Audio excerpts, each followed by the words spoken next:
Oi, gente, tudo bem com vocês? Meu nome é Rafaela e eu faço parte do grupo 6, responsável pela aula 10 sobre multinacionais e produção global. Para o vídeo de hoje, nós nos baseamos no material sugerido, o capítulo 9 do livro Global Political Economy e o capítulo 12 do livro International Political Economy. Então, bora começar o vídeo. A primeira coisa que é importante destacar é o papel das multinacionais como agentes do processo de globalização. Por que agentes do processo de globalização? Porque elas produzem e distribuem seus bens e serviços para além das fronteiras nacionais, elas também planejam suas operações em escala global e também disseminam ideias, gostos e tecnologias pelo mundo inteiro. No capítulo 9 do livro Global Political Economy, o autor Theodore Kohn foca no papel das multinacionais em providenciar o investimento estrangeiro direto, também chamado de IED. E como funciona o IED? A matriz de uma multinacional em seu país de origem adquire ativos estrangeiros ao investir em companhias subsidiárias em outros países. Falando um pouco sobre a definição de uma multinacional. Aqui nós vamos utilizar a definição como sendo uma firma que controla os ativos em ao menos 2 países e também possua ao menos um projeto de investimento estrangeiro direto. Há 2 formas de empreender IED. A primeira seria o investimento greenfield, ou a criação de novas instalações e ativos de produção por estrangeiros, e também há as fusões e aquisições ou compra de ações de uma companhia existente com o propósito de atuar em sua administração.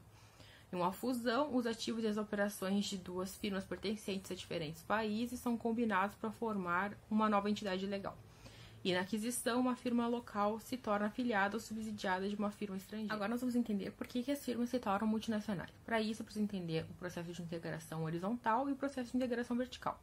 No processo de integração horizontal, as firmas produzem o mesmo produto ou a mesma linha de produtos em suas subsidiárias no estrangeiro para poder competir com os fornecedores locais. Elas têm menores custos de transporte e elas também conseguem entender melhor as demandas das pessoas daquela região.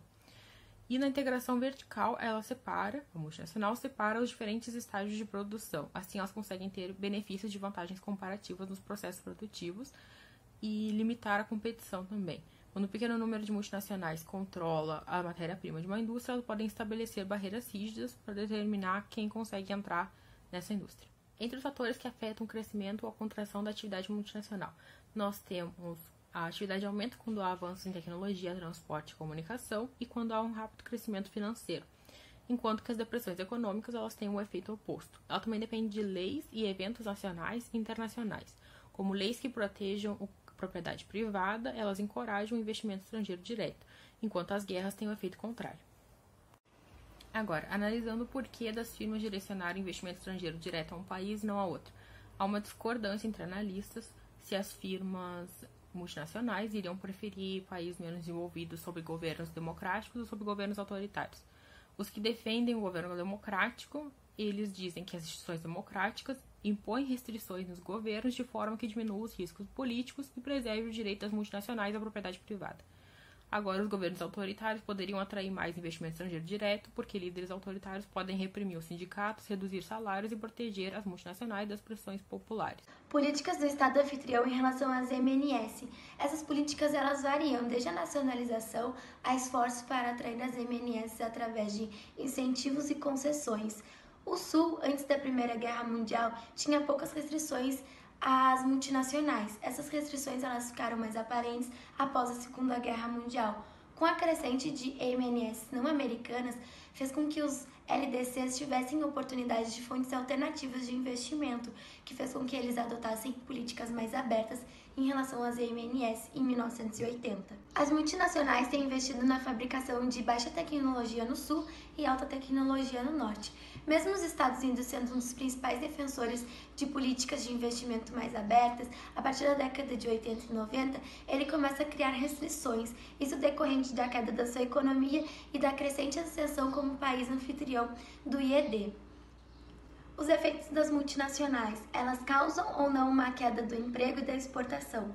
Segundo a vertente liberal, os IED eles tendem a criar ao invés de quebrar os empregos, porque mesmo que ele quebre empregos no país de origem, depois ele cria outros com salários mais elevados.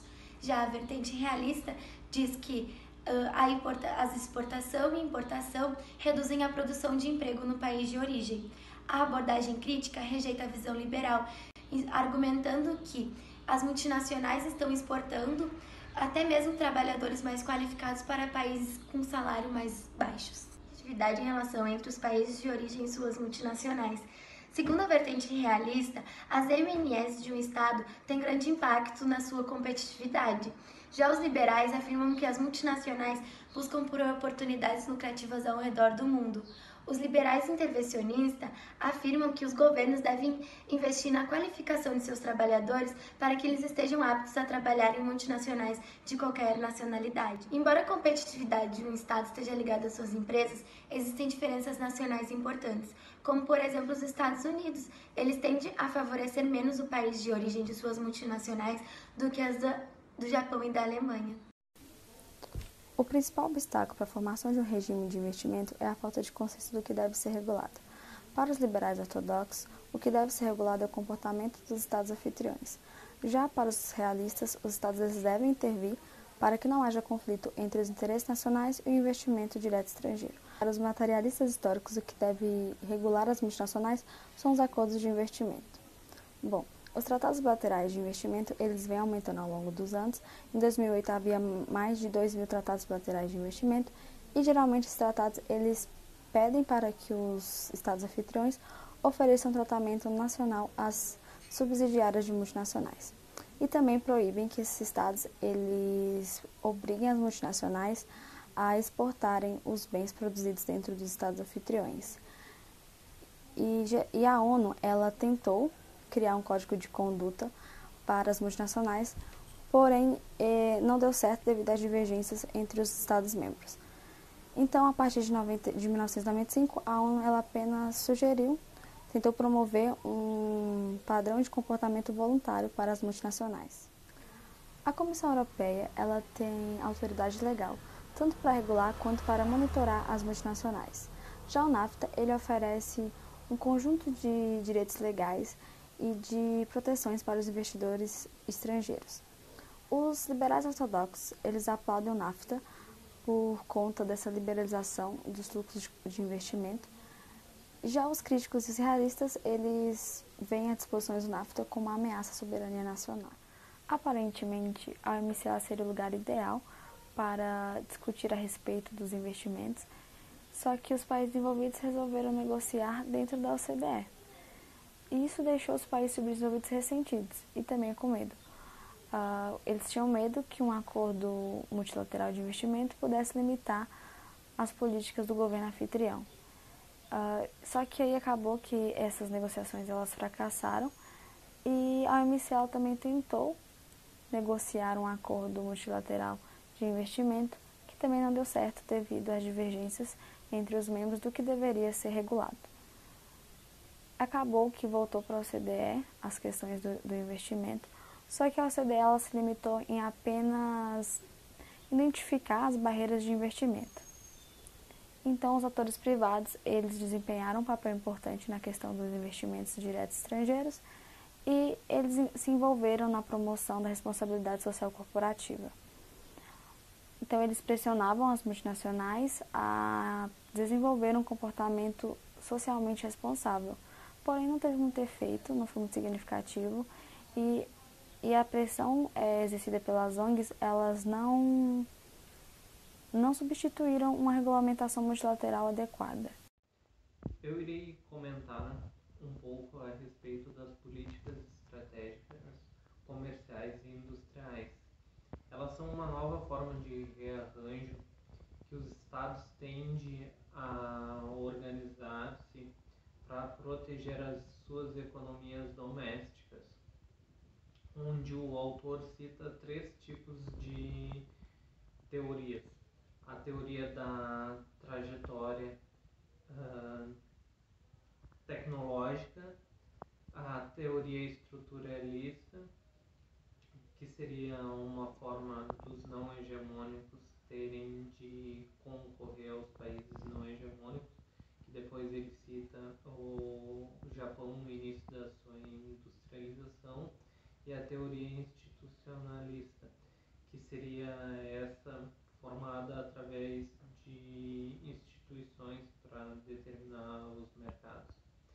Ele coloca que e trabalha com a trajetória tecnológica, onde ele fala que na economia política internacional isso cria arranjos e acordos comerciais de micro-regiões, que seria diferentemente essas estratégias de estratégias macroeconômicas. E aí ele cita o caso do Japão no desenvolvimento de sua tecnologia e também cita a Europa, que fez acordos regionais para não ficar atrás dos Estados Unidos em termos de tecnologia. E ele também fala em dois tipos de Estado. O Estado regulamentatório, que seria o Estado onde se intervém muito pouco na economia, e o Estado desenvolvimentista, onde o Estado mesmo com problemas ele